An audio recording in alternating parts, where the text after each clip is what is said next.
Warning: the entirety of the following production is satirical.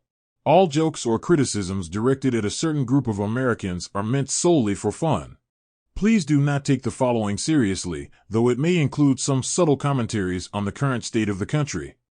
If any legal action was to be taken after the viewing of this production, all federal charges and/or lawsuits should be directed at Mrs. Kunkel, the producer of this public service announcement.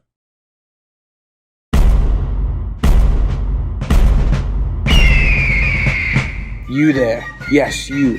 Look at this homeless fella. Want to know how he got here? Did you know that over 500,000 flag-bearing U.S. citizens are currently living in homelessness? How can such a travesty on American soil be avoided? Now, what if I told you that this is all a product of bad parenting? Yes, sir, bad parenting. I, myself, an expert in the homeless, know firsthand how bad parenting decisions can lead to tragedies like this. When I was a young man living in the land of liberty, I came upon a broken household. The kids were allowed to play video games all day, never got any experience in the real world.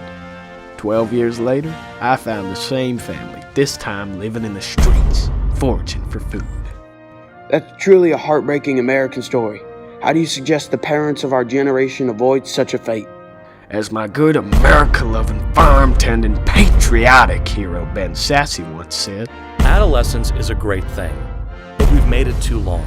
In order to prevent homelessness, we must teach our children what good work looks like by giving them job experience as early as the age of 3.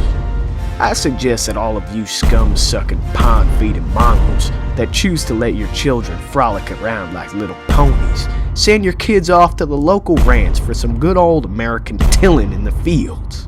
Unlike those disgusting Brits, our children need some old-school discipline to get them into working order. In my opinion, we should send those little buggers off to the farms where they belong.